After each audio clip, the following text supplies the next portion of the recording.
اللهم صل على سيدنا محمد يا رب صل وسلم دائما ابدا على حبيبي. موسیٰ علیہ السلام اور خضر علیہ السلام کا جب ایگریمنٹ ہو گیا، حضرت خضر نے فرمایا موسیٰ علیہ السلام سے کہ اس شرط پہ لے کے جاؤں گا، آپ نے سوال نہیں پوچھنا، اعتراض نہیں کرنا. موسیٰ علیہ السلام نے کہا اللہ نے چاہا تو آپ مجھے صبر کرنے والا پائیں گے، اور یہ دونوں نکلے. حتیٰ اذا رکبا فی السفینۃ، سفر کرنے کے لیے کشتی میں بیٹھے ہیں. حضرت خضر علیہ السلام نے کیا کیا؟ اس کشتی کو عیب دار بنا دیا، کسی پھٹے میں دراڑ پیدا کر دی، سوراخ کر دیا. تو موسیٰ علیہ السلام کو فوراً اعتراض ہوا. اخرقتھا، ایک سیکنڈ بھی موسیٰ علیہ السلام خاموش نہیں ہوئے. فرمایا کہ آپ نے اس کو توڑ دیا لتغرق اہلھا، تاکہ کشتی والے غرق ہو جائیں.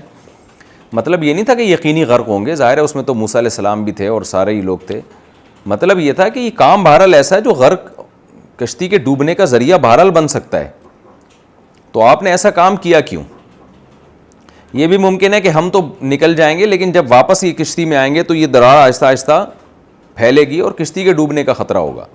جبکہ خضر علیہ السلام کے ذہن میں یہ بات ہوگی کہ بھئی یہ ظاہر ہے یہ نوجوان لوگ اس کشتی کو دیکھیں گے نا، اس دراڑ کو پورا کر دیں گے، ختم کر دیں گے، تو ڈوبیں گے نہیں. لیکن بہرحال ایسا رسک کسی شدید مجبوری میں تو لیا جاتا ہے. جب مجبوری نہ ہو تو بظاہر تو کوئی مجبوری ہمیں نظر نہیں آ رہی، آپ بیٹھے ہیں اور بلا وجہ آپ نے ایک ایسا کام کیا، الفضول لغو کام، عیب دار بنا دیا کشتی کو آپ نے. تو یہ جو کام آپ نے کیا ہے لقد جئت شیئا امرا، یہ آپ نے بہت بھاری بھرکم کام کیا، بہت برا کام کیا آپ نے. تو خضر علیہ السلام نے فوراً جواب میں کہا الم اقل انک لن تستطیع معی صبرا، اے موسیٰ میں نے کہا نہیں تھا کہ آپ میرے ساتھ صبر کی استطاعت نہیں رکھتے، آپ نہیں رکھ سکو گے صبر، آپ میں صبر کی اس موقع پہ استطاعت ہی نہیں ہے. وہ استطاعت کا مطلب میں نے بار بار بتایا کہ موسیٰ کلیم اللہ ہے نا، اللہ نے تو ان کو برائی کے خاتمے کے لیے دنیا میں بھیجا ہے، تو اللہ نے حضرت موسیٰ علیہ السلام کو بنایا ہی ایسا تھا کہ وہ نہ خاموش رہیں. تو وہ اچانک ان سے برائی دیکھ کے رہا نہیں گیا اور آپ نے کہہ دیا. لیکن جب خضر علیہ السلام نے یاد دلایا تو موسیٰ علیہ السلام کو ایک دم یاد آیا، بھائی یہ تو مجھ سے غلطی ہوئی ہے. پھر فوراً کہنے لگے لا تؤاخذنی بما نسیت، بھائی میں اگر کسی بات کو بھول جاؤں تو اس میں میری گرفت نہ کریں. بھولے سے بھی تو انسان غلطی کر بیٹھتا ہے، تو مجھے یاد ہی نہیں رہا تھا اپنا وعدہ. ولا ترہقنی من امری عسرا، اور میرے معاملے میں آپ اتنی تنگی کا مجھے مکلف نہ بنائیں. بھائی بھول چوک سے تو انسان سے غلطیاں ہوتی ہیں، آپ تو میری بھول پہ بھی مجھے تنبیہ کر رہے ہیں، ڈانٹ رہے ہیں، مجھے تنبیہ کر رہے ہیں، تو بھولے پہ تو نہیں ڈانٹا جاتا. تو دونوں میں بہرحال ایک گپ شپ ہو رہی ہے. اس کے بعد موسیٰ علیہ السلام خاموش ہو گئے اپنی غلطی کا اعتراف کر کے. پھر دونوں نکلے ہیں جی. حتیٰ اذا لقیا غلاما، کشتی سے اترے ہیں تو آگے ایک نوجوان لڑکا ملا. فقتلہ، حضرت خضر علیہ السلام نے اس کو قتل کر دیا. قال اقتلت نفسا زکیۃ بغیر نفس، ارے کیا آپ نے ایک پاکیزہ جان کو قتل کر دیا بغیر کسی نفس کے قتل کیے؟ یعنی یا تو انسان کسی کو قتل کرتا ہے تو قصاصاً قاتل کو قتل کیا جاتا ہے، یا یہ ہے کہ اس سے کوئی گناہ ایسے ہو گئے ہوتے ہیں کہ حکم ہوتا ہے کہ بھائی اس کو مار دو، یہ فساد مچا رہا ہے زمین میں. تو یہ تو نوجوان ہم پہلی دفعہ اس سے مل رہے ہیں، کوئی گناہ بھی اس کا ہمارے سامنے نہیں آیا، اچھا بڑا لڑکا تھا، آپ نے اس کو جان سے مار دیا. یہ کیا کیا آپ نے؟ لقد جئت شیئا نکرا، تحقیق حضرت اچھا موسیٰ علیہ السلام کتنے کانفیڈنس کے ساتھ کہہ رہے ہیں. پہلے بھی کہا لقد جئت، لقد جئت کا مطلب یقیناً آپ یہ کر چکے ہیں مسٹیک. قد کا معنی بھی یقیناً لام تاکید کے لیے، جیتا بھی پاسٹ کا صیغہ ہے، یعنی یوں نہیں کہا کہ تفعلوا کذا، آپ برا کر رہے ہیں نا. لقد جئت، آپ تو بہت برا کر چکے ہیں، اس میں تو دو رائے ہو ہی نہیں سکتی. اس کی کیا لاجک ہوگی بھائی؟ آپ نے ایک بندہ مار دیا یا آپ نے کشتی کو عیبدار بنا دیا. تو لقد جئت شیئا نکرا، تحقیق آپ کر چکے ہیں ایک بہت ہی برا کام، یعنی پورا جو ہے نا جزم کے ساتھ. حالانکہ دیکھیں موسیٰ علیہ السلام کو بھیجا بھی اللہ نے نا، تو اللہ تو موسیٰ علیہ السلام کو ایسے شخص کے پاس نہیں بھیجے گا جو برائی کا ارتکاب کریں. اور پھر موسیٰ علیہ السلام معاہدے بھی کر چکے ہیں، پھر ایک دفعہ حضرت موسیٰ سے خطا ہو بھی چکی ہے، اس کے بعد بھی موسیٰ علیہ السلام کہہ رہے ہیں کہ پورے کانفیڈنس کے ساتھ اور فوراً کہہ دیا کہ آپ نے یقیناً ایک بہت بڑی برائی کا ارتکاب کیا ہے. تو یہ تمام چیزیں اس کی علامت ہیں کہ کلیم اللہ تھے اور برائی دیکھ کے خاموش نہ رہ سکے. اب حضرت خضر علیہ السلام نے دوبارہ فرمایا قال الم اقل لک انک لن تستطیع معی صبرا، میں نے آپ سے کہا نہیں تھا کہ آپ میرے ساتھ صبر کی استطاعت رکھتے ہی نہیں ہیں. اب دیکھیں پہلی دفعہ جب خضر علیہ السلام نے تنبیہ کی نا تو اس کے الفاظ کیا تھے؟ قال الم اقل انکا، اقل کے بعد لکا نہیں تھا، قال الم اقل انکا لن تستطیع معی صبرا. جب دوبارہ خضر علیہ السلام نے فرمایا تو قال الم اقل لکا. دونوں میں فرق یہ ہے، بلاغت کا نقطہ اس میں یہ ہے کہ پہلی دفعہ خضر علیہ السلام نے آسانی سے تنبیہ کی اور صرف اتنا کہا کہ میں نے کہا تھا کہ آپ صبر نہیں کر سکتے. اب دوبارہ تنبیہ کا عنوان ذرا سخت کر دیا اور کہا کہ میں نے آپ سے کہا تھا کہ آپ صبر نہیں کر سکتے، یعنی آپ سے میں مخاطب ہوں اس وقت. تو یہ لکا کا جو الفاظ استعمال کیا نا، یہ اس تنبیہ کو بڑھانے کے لیے. یعنی پہلے کیا کہہ رہے ہیں؟ میں نے کہا تھا بھئی آپ صبر نہیں کر سکتے. جب موسیٰ علیہ السلام نے دوبارہ سوال کیا تو خضر کہہ رہے ہیں میں نے آپ سے کہا تھا، آپ سے، الم اقل لکا، آپ ہی سے کہا تھا، میں کسی اور سے مخاطب نہیں تھا اس وقت، آپ سے کہا تھا میں نے کہ آپ میرے ساتھ صبر نہیں کر سکتے. موسیٰ علیہ السلام کو پھر فوراً غلطی کا احساس ہوا، پھر کہنے لگے ٹھیک ہے بھائی اب 2 غلطیاں مجھ سے ہو چکی ہیں اور اب میں خود اپنی سزا تجویز کرتا ہوں. تو وہ سزا یہ ہے کہ دیکھیں کیسا پیغمبر کی بات ہے نا، اپنی غلطی کا بھی کیسا اعتراف کر رہے ہیں، فوراً 1 سیکنڈ بھی تاخیر نہیں ہو رہی. یعنی یوں بھی تو کہہ سکتے تھے کہ خضر علیہ السلام سے آپ بھی تو کوئی چھوٹی موٹی خطائیں کرو تو ٹھیک ہے، آپ بھی تو بندے مار دیا، آپ نے پورا بندہ مار دیا، آپ نے کشتی میں سوراخ کر دیا کہ پوری کشتی کے ڈوبنے کا خطرہ ہے اس میں، تو میں نے تو یہ وعدہ کیا تھا کہ میں اعتراض نہیں کروں گا، تو چھوٹے موٹے کوئی الٹے سیدھے کام ہوتے تو میں چپ رہتا، آپ بھی تو کیا کر رہے ہو اب. تو یہ کہہ سکتے تھے نا موسیٰ علیہ السلام کہ اب اس کا یہ مطلب تو نہیں ہے کہ آپ جو مرضی کرتے چلے جاؤ، آپ بندے مارنا شروع کر دو، آپ یہ کر دو، آپ وہ کر دو. نا نا نا نا، یہ بھی پیغمبر کے صاف ہونے کی دلیل ہے. پیغمبروں میں منافقت نہیں ہوتی، تکلفات نہیں ہوتے اور ملمہ سازی نہیں ہوتی، دل کے صاف ہوتے ہیں. آج ذرا سی کسی کو عزت مل جائے، شہرت مل جائے، پیسہ مل جائے تو وہ اسٹائل ہی بدل جاتا ہے اس کا. منافقت ادھر کچھ اندر کچھ، اپنی اوقات بھول جاتا ہے انسان. تو میں تو جب یہ واقعہ پڑھتا ہوں مجھے بڑا مزہ آتا ہے کہ پیغمبر کیسے صاف دل کے ہوتے ہیں، کیسے اللہ نے ان کو ایک سفید کاغذ کی طرح ان کے دل کو بنایا ہوتا ہے، ان کی سیرت کتنی بے داغ اور پاک صاف ہوتی ہے. تو خطا بھی کر رہے ہیں اور اعتراف بھی کر رہے ہیں فوراً کہ بھائی میں نے بھولے سے کہہ دیا. اور پھر دوبارہ جب ہوا تو کیا کہہ رہے ہیں؟ ان سألتک عن شیء بعد، بھائی واقعی میری مسٹیک ہے یہ، اب سزا بھی میں خود تجویز کرتا ہوں. حضرت موسیٰ کا تو کتنا دل چاہ رہا تھا نا کہ خضر علیہ السلام کے ساتھ سفر کریں، اللہ نے بھیجا ہے تو ظاہر ہے اس میں بڑی حکمتیں ہوں گی، لیکن خود حضرت موسیٰ کو فوراً احساس ہو گیا بھائی مسٹیک میری ہے. اب یہ ہے کہ اب مجھے خود اپنے لیے سزا تجویز کرنی پڑے گی، اور یہ میں زیادہ جس کو میں نے ابھی ٹیچر بنائے ہوئے ہے ان کو بھی میں زیادہ نہیں پریشان کروں گا کہ بار بار مسٹیک کرتا رہوں اور کچھ سزا ہی نہ ہو. تو اب مجھے بھی اپنے آپ کو پابند کرنا پڑے گا. وہ پابندی کیا ہے؟ ان سألتک عن شیء بعدہا، اگر اس کے بعد بھی میں نے آپ سے اب کچھ سوال پوچھا، فلا تصاحبنی، تو آپ مجھے اپنے ساتھ سفر نہ کرنے دیں، یہ میری سزا ہے. قد بلغت من لدنی عذرا، تحقیق آپ میری طرف سے عذر کو پہنچ چکے ہیں، آپ بالکل معذور ہیں. یعنی کتنا بڑا اعتراف کر رہے ہیں اپنی، کتنا واضح لفظوں میں اپنی غلطی کا اعتراف کر رہے ہیں کہ غلطی بھی مان رہے ہیں اور یہ بھی مان رہے ہیں کہ چھوٹی غلطی نہیں، بہت بڑی غلطی ہے کہ ایک دفعہ غلطی کے بعد میں نے دوبارہ غلطی کی ہے. تو قد بلغت من لدنی عذرا، تحقیق آپ پہنچ چکے ہیں میری طرف سے عذر کو، یعنی آپ نے بہت زیادہ گویا کہ مجھے برداشت کیا ہے اور اب آپ معذور ہیں. تو آج کہاں جب 2 شخصوں میں ایسی بات چیت ہوتی ہے تو کون کسی کا ایسا اکرام کرتا ہے؟ ہر شخص اپنے آپ کو صحیح ثابت کرتا ہے، دوسرے کو 100% غلط ثابت کرنے کی کوشش میں لگا ہوتا ہے. فانطلقا، خضر علیہ السلام بھی خاموش ہو گئے کہ ٹھیک ہے بھئی آپ نے خود ہی کہہ دیا. فانطلقا، پھر دونوں آنکھیں نکلیں. حتی اذا اتیا اہل قریۃ، دونوں کسی بستی والوں کے پاس گئے، کہیں گزر رہے تھے تو بستی آ گئی، اب زاد راہ بھی ختم ہو گیا ان کے پاس. تو اب استطعما اہلہا، بستی والوں سے انہوں نے کہا بھئی ہم مسافر ہیں تو ہمارے لیے کوئی کھانے پینے کا انتظام کر دیں. وہ ایسے نالائق لوگ، فابوا ان یضیفوہما، انہوں نے یہ بھی خیال نہیں کیا کہ کیسے نورانی چہرے والے لوگ آئے ہیں اور کتنے بابرکت لوگ ہیں. ظاہر ہے اللہ والوں کے جو چہرے ہوتے ہیں ان سے پتہ چل جاتا ہے کہ یہ نیک لوگ ہیں، اور مسافروں کا تو ویسے ہی دنیا خیال کرتی ہے. ان نالائق لوگوں نے ان کا اکرام کرنے سے انکار کر دیا. فوجدا فیہا جدارا، تو دیکھا کہ ایک دیوار ہے، بستی میں کوئی دیوار تھی جو بستی کے لیے مفید ہوگی. یرید ان ینقض، وہ دیوار گرنا چاہتی تھی. فاقامہ، خضر علیہ السلام نے اس کو سیدھا کر دیا. اب بعض روایات میں یہ آتا ہے، اسلاف سے منقول ہیں یہ روایات، کہ خضر علیہ السلام کو اللہ نے بطور کرامت ایسا کیا ان کے ہاتھ پہ کہ خضر علیہ السلام نے جا کے دیوار کو ایسے یوں ہاتھ لگایا اور وہ بالکل مضبوط ہو گئی، سیدھی گرنے سے بچ گئی. تو اس طرح سے خضر علیہ السلام نے اس دیوار کو سیدھا کر دیا. قال موسیٰ علیہ السلام نے فرمایا لو شئت لاتخذت علیہ اجرا. دیکھیے ہم یہاں مجبور ہیں، ہمارے پاس کھانے کو نہیں ہے، پیسے بھی نہیں ہمارے پاس، یہاں تک نوبت آ گئی ہے کہ ہمیں ان سے مطالبہ کرنا پڑا.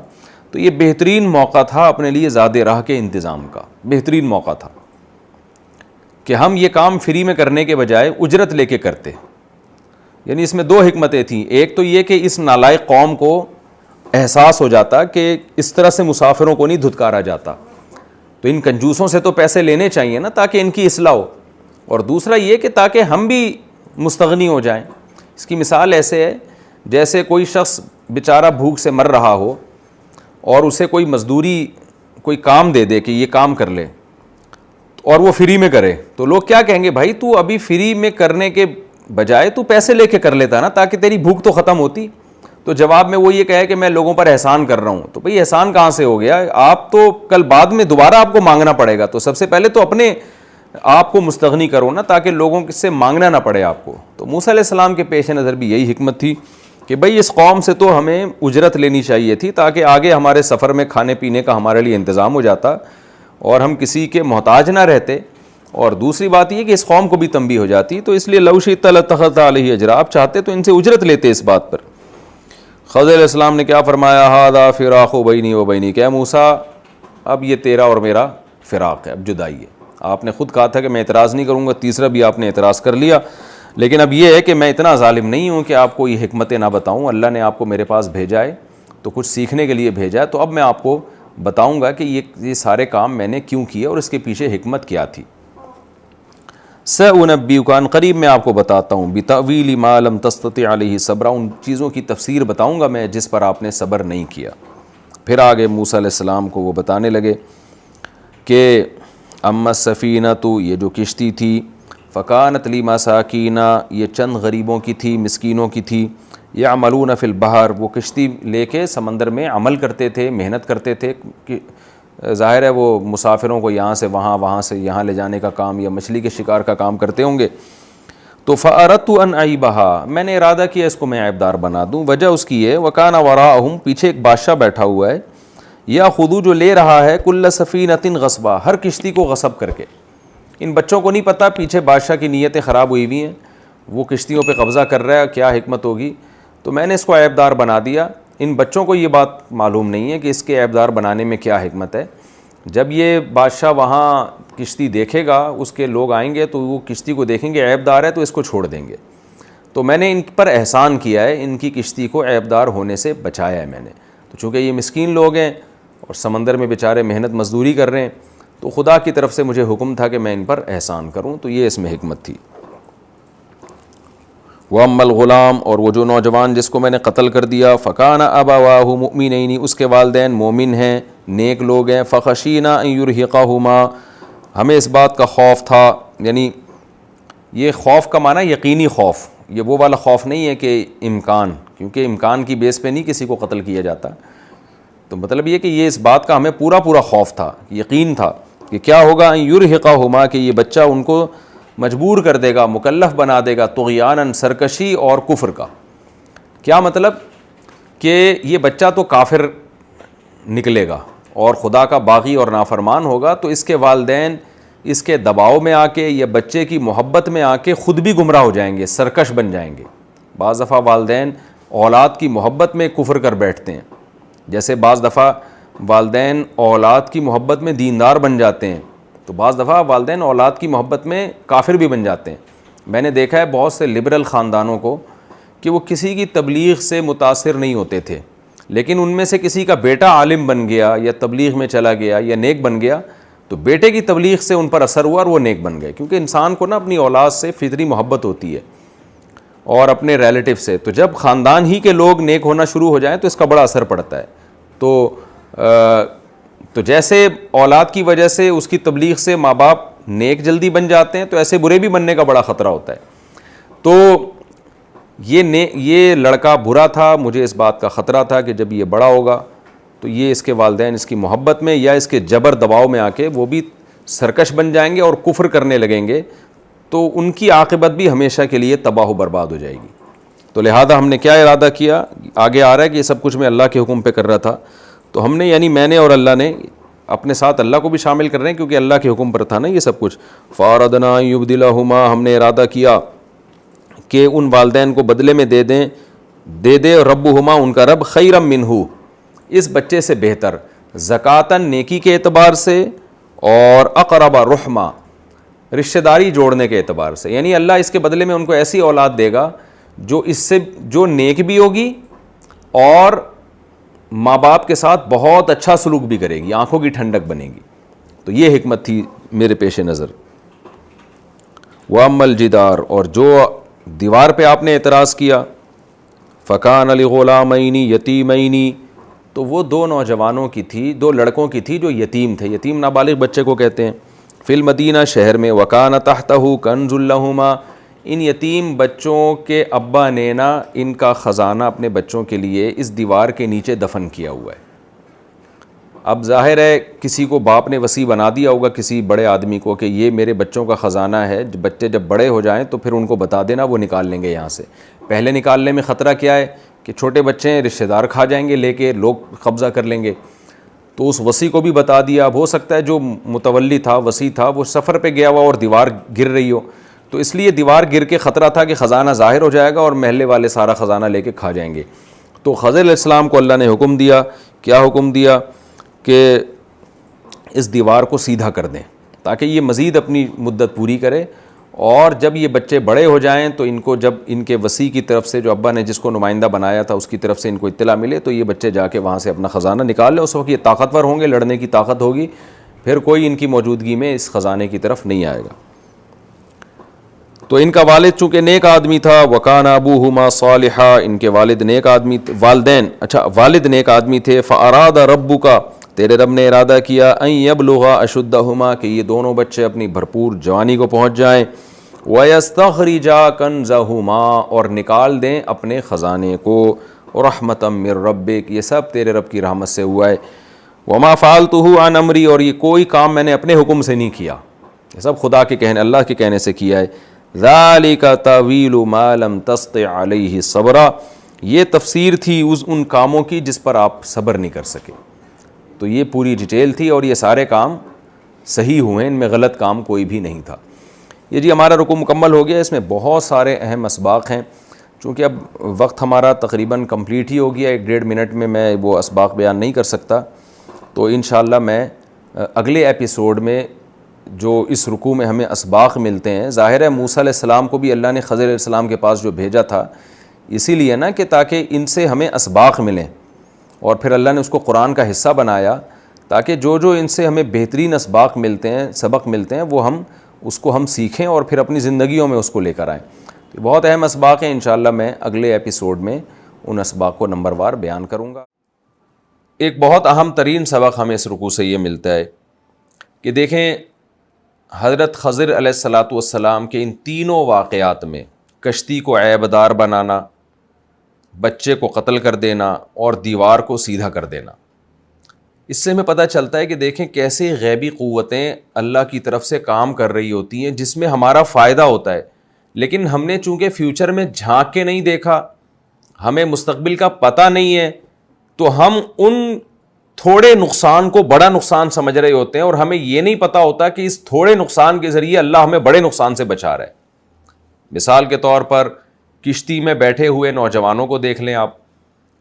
خضر علیہ السلام کیا کہہ رہے ہیں کہ اما السفینۃ فکانت لمساکین یعملون فی البحر, کہ میں نے کشتی کو عیبدار اس لیے بنایا کہ یہ چند مسکینوں کی ہے جو سمندر میں ملازمت کر رہے ہیں, تو میں نے عیبدار بنا دیا تاکہ بادشاہ اس کشتی پہ قبضہ نہ کرے.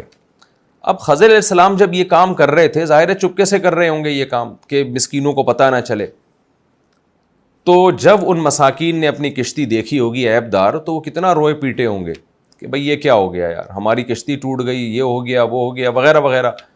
لیکن اگر ان کا اللہ پر ایمان ہوگا تو وہ کیا سوچتے ہوں گے، بھائی اس میں کوئی خیر ہوگی، اگرچہ ہمیں نہیں پتہ وہ کیا خیر ہے، لیکن ہم نے تو کشتی کی حفاظت کا پورا انتظام کیا، پھر بھی اس میں عیب پیدا ہو گیا تو کوئی بات نہیں، ہم اس عیب کو دور کرنے کی کوشش کر لیں گے، لیکن اس میں ہمارے لیے کوئی خیر ہوگی۔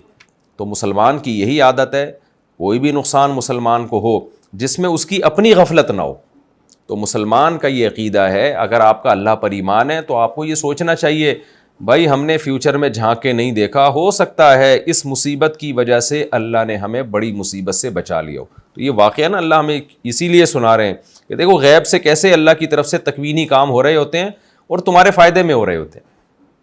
اسی طرح جو نوجوان کو قتل کیا تو ماں باپ کتنا روئے پیٹے ہوں گے، ہمارا بیٹا مر گیا، ہمارا نقصان ہو گیا، ہمارا یہ ہو گیا، ہمارا وہ ہو گیا۔ لیکن اگر وہ صاحب ایمان تھے، جیسے کہ قرآن سے پتہ چلتا ہے کہ وہ ایمان والے تھے، تو انہوں نے صبر کیا ہوگا کہ بھئی اللہ کی دین تھی، اللہ نے ہم سے لے لی، اس میں ہم کوئی حکمت ہوگی۔ تو اور جو کافر ہوتا ہے وہ کیا سوچتا ہے کہ یہ غلط ہوا میرے ساتھ، یہ نہیں ہونا چاہیے تھا، اگر ایسا ہوتا تو یوں ہو جاتا، اگر ایسا کر لیتے تو یوں ہو جاتا۔ رسول اللہ صلی اللہ علیہ وسلم نے فرمایا جو اگر کا کلمہ ہے نا، یہ شیطان کا کلمہ ہے، جب کام ہو جائے تو پھر اگر مگر نہ کریں، پھر آپ بولیں بھائی ہمارے مقدر میں یہ لکھا ہوا تھا، ہوا مولانا نعم المولا و نعم النصیر، اللہ ہمارا کارساز ہے، بہترین دوست ہے، یہ جو ہوا یہ ہمارے حق میں بہتر ہوا۔ تو خدا نخواستہ ماں باپ میں کسی کے بچے کی موت واقع ہو جائے، ڈیتھ ہو جائے، تو یہ نہیں کہ یہ سوچیں کہ یہ بچہ بڑا ہو کر باغی بنتا، لیکن یہ ضرور سوچیں کہ بھئی اسی میں خیر ہوگی، ہمیں نہیں پتا کیا خیر تھی، 20 حکمتیں ہو سکتی ہیں، ہمیں نہیں پتا، بھئی ہو سکتا ہے اللہ تعالیٰ اس کو آخرت میں ہمارے لیے ذخیرہ بنانا چاہتے ہو سکتا ہے یہ بڑا ہو کر نافرمان ہو جاتا ہے، اس کو بھی اللہ نے جہنم سے بچا لیا اور ہمیں بھی اس کی وجہ سے جہنم سے بچا لیا۔ تو مسلمان ہمیشہ پازیٹیو وے تلاش کرتا ہے اور مثبت پہلو تلاش کرتا ہے، اور جس کا اللہ پر ایمان نہیں ہے، بے صبرہ ہے، وہ منفی سوچ تلاش کرتا ہے، وہ منفی پہلو تلاش کرتا ہے۔ اور نبی صلی اللہ علیہ وسلم نے فرمایا کہ اللہ تعالیٰ فرماتے ہیں انا عند عبدی ظنی بی، کہ بندے کا جیسا میرے بارے میں گمان ہوتا ہے نا، میں اس کے ساتھ معاملات ویسے ہی کرتا ہوں۔ اگر آپ اللہ کے بارے میں اچھا سوچتے ہیں پھر جو بھی ہوگا آپ کے ساتھ اچھا ہی ہوگا، اور اگر آپ اللہ کے بارے میں غلط سوچتے ہیں کہ اللہ ظالم ہے، اللہ میرے ساتھ برا کر رہا ہے، تو پھر حدیث کا مفہوم یہی بنتا ہے کہ پھر آپ کے ساتھ غلط ہی ہوگا۔ تو ان واقعات سے ہمیں یہ سبق ملتا ہے۔ اور وہ تیسرا واقعہ بھی آپ دیکھیں کہ دیوار کو خضر علیہ السلام نے سیدھا کر دیا، اس میں بھی ایک اہم ترین سبق ملتا ہے کہ بعض لوگوں کے ساتھ اچھا ہو رہا ہوتا ہے لیکن حقیقت میں برا ہو رہا ہوتا ہے۔ اب وہ جو بستی والے تھے انہوں نے مہمانوں کا اکرام نہیں کیا، ان کو عزت نہیں دی، کنجوس لوگ تھے، لیکن ان کے کام بن رہے ہیں۔ بن کیا رہے ہیں؟ وہ ان کی بستیوں کی دیواریں سیدھی ہو رہی ہیں، یقیناً اس دیوار میں اس بستی والوں کو کوئی فائدہ ہوگا، تبھی تو موسیٰ علیہ السلام نے کہا کہ ان سے آپ اجرت لیتے۔ تو بستی کی دیواروں کو سیدھا کیا جا رہا ہے، تو بستی والے تو خوش ہو رہے ہوں گے نا کہ بھئی چلو یار یہ دیوار گرنے والی تھی، ہماری بستی کا نقصان ہوتا، لیکن حقیقت میں ان کا نقصان ہو رہا ہے۔ خزانہ نکلنے والا تھا، وہ لوٹتے، مگر ان کے ہاتھ میں وہ خزانہ نہیں آیا۔ کس بات پہ؟ کہ انہوں نے کنجوسی کی، مہمانوں کا اکرام نہیں کیا، اپنا پیسہ بچایا۔ تو پیسہ بچا کے بظاہر ایسا لگ رہا ہے کہ ان کے حق میں بہتر ہو رہا ہے، لیکن اللہ کے علم میں یہ بات تھی کہ بہتر نہیں ہو رہا، تمہارا بیڑا غرق ہو رہا ہے۔ تم نے تھوڑا سا پیسہ بچا لیا اور لاکھوں کروڑوں کے خزانوں سے تم محروم ہو گئے، اگرچہ وہ حرام تھے ان کے لیے۔ تو یہی حال آج بھی مالدار کا ہے، آج بھی یہ سوچ لینا چاہیے، اگر ہمارا اللہ پر ایمان ہے تو ہمیں سوچنا چاہیے کہ اگر میں پیسے بچا رہا ہوں، شریعت پہ خرچ نہیں کر رہا، اور اس کا مجھے وقتی فائدہ ہو رہا ہے کوئی، تو سمجھ لو یہ خضر علیہ السلام والا فائدہ ہو رہا ہے، ان کی قوم جو بستی میں آپ گئے تھے وہ والا فائدہ ہو رہا ہے۔ یہ فائدہ مجھے اس سے زیادہ ہو سکتا تھا، ہو سکتا ہے اللہ تعالیٰ نے مجھے بڑے فائدے سے محروم کر دیا ہو۔ تو خلاصہ اس پورے رکوع کا یہی نکلا ہے کہ ہم اگر اللہ کی مان کے چلتے ہیں تو نقصان ہو رہا ہے تو بھی ہمیں یقین کرنا ہے یہ نقصان بڑے نقصان سے بچا رہا ہے، اور اگر ہم اللہ کی نافرمانی میں زندگی گزار رہے ہیں اور ہمیں فائدہ نظر آ رہا ہے تو یہ سوچنا ہے کہ یہ اصل میں فائدہ نہیں، یہ ہمیں بڑے فائدے سے محروم کیا جا رہا ہے۔ کیونکہ اس پورے واقعے کا حاصل یہی ہے کہ اللہ کہتے ہیں علم تو میرے پاس ہے، میں دیکھو کیسے کیسے کام کر رہا ہوتا ہوں، تو اس واقعے سے تمہیں سبق حاصل ہونا چاہیے کہ جو میرے مان کے چلتے ہیں نا اصل میں فائدے میں وہی لوگ رہتے ہیں. تو یہ بہت اہم ترین سبق ہے اس رکوع میں ہمیں ملتا ہے. اس کے علاوہ بھی کچھ اور اسباق ملتے ہیں. ایک سبق یہ بھی ملتا ہے کہ دیکھیے جب کشتی کو خضر علیہ السلام نے توڑا ہے نا, تو خضر علیہ السلام کے الفاظ کیا تھے, اما السفینۃ فکانت لمساکین یعملون فی البحر, کہ یہ کشتی چند غریبوں کی ہے جو سمندر میں مزدوری کرتے ہیں.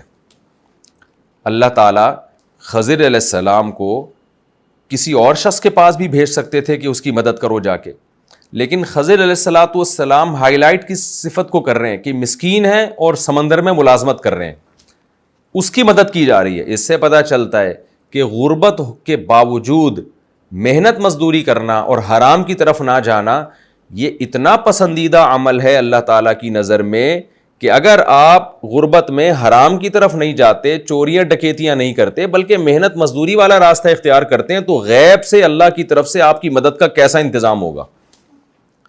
وہاں تو خضر علیہ السلام تھے, لیکن اللہ تو غافل نہیں ہے نا, ہر دور میں خضر علیہ السلام تھوڑی ہوں گے. پتہ نہیں اللہ کی کتنی مخلوقات ہے جو آپ کی مدد میں لگی ہوئی ہو. وہ فرشتے بھی ہو سکتے ہیں, وہ انسان بھی ہو سکتے ہیں, وہ ہو سکتا ہے جنات بھی ہوں. تو اللہ کو یہ صفت بہت پسند ہے کہ آپ مسکین ہو اور آپ محنت مزدوری کریں. سمندر کی ملازمت کوئی آسان کام نہیں ہے. تو اس صفت کو ہائی لائٹ کیا جا رہا ہے کہ مساکین ہیں اور یعملون فی البحر, سمندر کی محنت مشقت والا کام کر رہے ہیں. تو حرام سے بچا کے اپنے آپ کو حلال میں لگایا ہوا ہے, تو غیب سے اللہ کی طرف سے ان کی مدد ہو رہی ہے. تو اس میں یہ بھی پتہ چلتا ہے ہمیں. اور ایک اہم بات کہ اسلام میں کسب فرض ہے. خضر علیہ السلام نے یہ نہیں کیا کہ یہ بندہ چونکہ یہ نوجوان چونکہ کچھ بھی نہیں کرتے, وجہ اس کی یہ کہ یہ ہر وقت اللہ اللہ کرتے ہیں تو اللہ نے مجھے بھیجا ان کی مدد کے لیے. نہ یعملون فی البحر, محنت مزدوری کر رہے ہیں. تو اسی سے پتہ چلتا ہے کہ اللہ کی نظر میں جیسے عبادت کرنا ایک بہت محبوب عمل ہے, اس کی وجہ سے اللہ کی مدد ہوتی ہے, تو محنت مزدوری کرنا بھی عین عبادت ہے, کسب حلال بھی عین عبادت ہے. تو اس پر بھی اللہ کی طرف سے بہت زیادہ مدد ہوتی ہے اور غیب سے مدد کے اسباب ہوتے ہیں. یہ بھی ہمیں اس رکوع سے سبق ملتا ہے. ایک اور سبق ہمیں کیا ملتا ہے کہ فَكَانَ أَبَوَاهُ مُؤْمِنَيْنِ, نوجوان کو جو قتل کیا گیا ان کے والدین مومن تھے اور نیک تھے.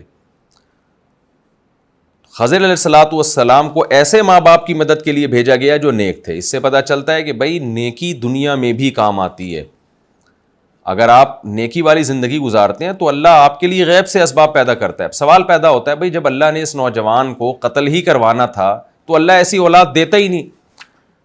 تو دیکھیں وہ نوجوان جب قتل کر دیا نا خضر علیہ السلام نے, وہ آخرت میں ان کے لیے ذخیرہ بن گیا اور اس کا متبادل بھی اللہ نے دے دیا. تو دو ہو گئے نا ان کے پاس. تو آخرت میں یہ زیادہ بڑی ترقی کا ذریعہ ہے. تو یہ اللہ تعالیٰ کی ایک حکمت ہے کہ ماں باپ اگر نیک اور پرہیزگار ہوں تو ان کے لیے بھی غیب سے مدد کا انتظام ہوتا ہے. اور یہ جو اگلی آیت ہے کہ دیوار تھی گرنے والی تھی, موسیٰ علیہ السلام خضر علیہ السلام نے اس دیوار کو بچا لیا, تو وہاں بھی الفاظ کتنے عجیب ہیں. اما الجدار فکان لغلامین یتیمین, دو یتیم بچے تھے فی المدینہ وکان تحتہ کنز لہما وکان ابوہما صالحا. اللہ نے مجھے اس لیے بھیجا اس دیوار کو سیدھا کرنے کے لیے کہ یتیم بچوں کا خزانہ ہے جن کا باپ نیک آدمی تھا. کانا ابوہما صالحا, صالح آدمی تھا. اس سے بھی پتہ چلتا ہے بھائی ماں باپ کی نیکی مرنے کے بعد بھی اولاد کے کام آتی ہے. کیونکہ باپ نیک آدمی تھا نا, وہ بیچارہ دنیا سے چلا گیا تو اللہ نے اس کی اولاد کو لاوارث نہیں چھوڑا, اس کی نیکی اس کے مرنے کے بعد کام آئی ہے. اور کیسے غیب سے اللہ نے انتظام کر کے دیوار کو سیدھا کروایا, کسی کے وہم و گمان بھی نہیں ہو سکتا. دیکھیں یہ تو اللہ نے ہمیں یہ واقعات بیان کر دیا نا, ورنہ تو قیامت تک نہیں پتہ چلتا کہ کس کی دیوار محفوظ ہوئی اور کس کی وجہ سے دیوار کے محفوظ ہونے کی وجہ سے کس کا خزانہ محفوظ ہوا. لوگ تو ان تمام باتوں کو اتفاقی واقعہ سمجھ رہے تھے, لوگوں کو کیا پتا تھا یہ کیا ہو رہا ہے. تو ماں باپ اگر نیک ہوں تو اللہ کیسے ان کے بچوں کے لیے بھی انتظام کرتا ہے. تو آپ اپنے لیے نیک نہیں بنتے, آپ اپنی اولاد کے لیے نیک بن جائیں, تو انتظام اللہ کی طرف سے آپ کی اولاد کے لیے بھی ہوگا. تو ماں باپ کی نیکی آپ کے اولاد کے کام بھی آتی ہے. تو یہ چند اسباق تھے. ایک اہم ترین سبق ہمیں اس رکوع میں یہ بھی ملتا ہے کہ دیکھیے قرآن میں آتا ہے کہ موسیٰ علیہ السلام جب سفر پہ گئے تو زاد راہ آپ کے ساتھ تھا, تبھی آپ نے فرمایا کہ آتینا غداءنا لقد لقینا من سفرنا ھذا نصبا. اپنے خادم سے کیا کہا؟ بھائی جو ہم کھانا لے کر آئے ہیں وہ لے آؤ. تو زاد راہ ساتھ لے جانا چاہیے. لیکن ساتھ ساتھ یہ بھی پتہ چلا کہ جب وہ بستی میں گئے نا خضر علیہ الصلوۃ والسلام کے ساتھ، تو زاد راہ ان کے پاس ختم ہو چکا تھا. کوئی بھی وجہ ہو سکتی ہے، کوئی حادثہ بھی ہو سکتا ہے، سفر کے لمبے ہونے کی وجہ سے بھی ہو سکتا ہے.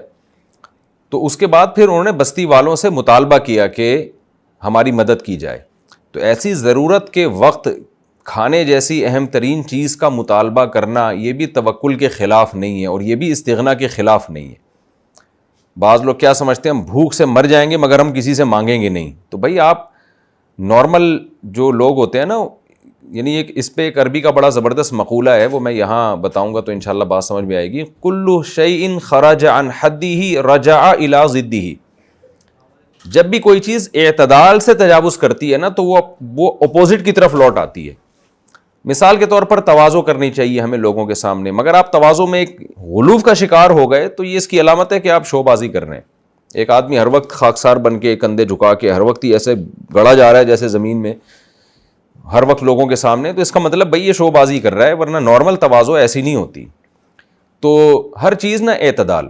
تو استغنا ہمیں حکم دیا ہے شریعت نے کہ لوگوں کے سامنے ہاتھ نہ پھیلاؤ، لوگوں سے اپنی حاجت شیئر نہ کرو، صرف اللہ سے مانگو. لیکن بھائی اب کہیں بستی میں گئے ہیں اور مسافر ہیں اور وہ ان کو شدید بھوک لگ رہی ہے اور اپنے ساتھ زیادہ راہ بھی انہوں نے لیا تھا، وہ اتفاق سے ختم ہو گیا. کوئی بھی حادثہ ہو سکتا ہے، مسافروں کے ساتھ کچھ بھی ہو سکتا ہے. تو ایسے موقع پر کسی سے ہیلپ مانگنا یا اس سے کوئی مدد طلب کرنا تو یہ بھکاری پن نہیں کہلاتا، یہ ضرورت کہلاتا ہے. تو ایسے موقع پہ بھی آپ کہیں کہ نہیں، چونکہ میں آج تک کسی کے سامنے میں نے ہاتھ نہیں پھیلایا لہذا میں بھوک سے مر جاؤں گا، کسی سے روٹی نہیں مانگوں گا، تو یہ استغنا نہیں ہے، یہ تکبر ہے. تو اس کو استغنا نہیں کہتے. تو نارمل لائف جیسی ہوتی ہے انسانوں کی ویسی پیغمبر سب سے زیادہ فطرت کے قریب ہوتے ہیں. اب آپ دیکھیں نا وہاں موسیٰ علیہ الصلوۃ والسلام نے جا کے ان سے کیا کہا ہے کہ یضیفہما، کہ ان سے مطالبہ کیا، انہوں نے انکار کیا اس مطالبے کو پورا کرنے سے. تب ان حضرات کو غصہ آیا کہ مہمانوں کا تو اتنا اکرام کیا جاتا ہے.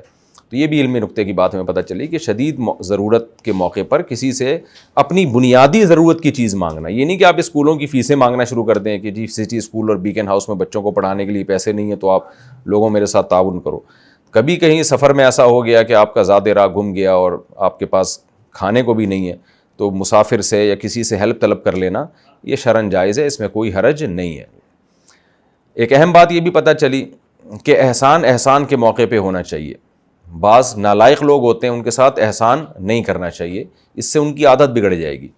جیسے موسیٰ کلیم اللہ تو اللہ کے نیک پیغمبر تھے، جب خضر علیہ الصلوۃ والسلام نے اس بستی کی دیوار سیدھی کی ہے تو بظاہر یہ اس بستی پر حضرت خضر علیہ السلام نے احسان کیا. تو حضرت موسیٰ کو اسی بات پہ ناراضی کا حضرت موسیٰ نے اظہار کیا کہ لو شئت لاتخذت علیہم اجرا. یہ نالائق لوگ تھے، یہ ہمیں فری میں کھانا کھلانے کے لیے تیار نہیں ہے، ہماری ضیافت کے لیے تیار نہیں، ہمیں رات ٹھکانہ دینے کے لیے تیار نہیں. تو ایسے لوگ احسان کا محل نہیں ہے، ان کا کام کریں، ان سے پیسے لیں. تو یہ ہونا چاہیے تاکہ کنجوس لوگوں کو جو ہے وہ عبرت حاصل ہو اور کنجوس لوگوں کی اصلاح ہو. آج بھی سوسائٹی میں بعض ایسے لوگ ہوتے ہیں کہ اگر آپ نے ان پر احسان کرنا شروع کر دیا، فری میں ان کی مدد کرنا شروع کی، وہ یہ نہیں ہوتا کہ وہ احسان بند ہوں گے یا ان میں اچھی کوالٹی پیدا ہو جائے گی، اچھی صفات پیدا ہو جائیں گی، وہ اور بگڑ جاتے ہیں. تو ایسے لوگوں کو کھینچ کے رکھنا چاہیے اور یہ لوگ احسان کا محل ہوتے نہیں ہیں. تو یہ بھی ہمیں اس رکوع سے پتہ چلتا ہے. اور بھی بہت سارے احکام ہیں لیکن وقت سارا پھر ہمارا ایک ہی رکوع میں لگ جائے گا. ہم اب آگے کی طرف چلتے ہیں.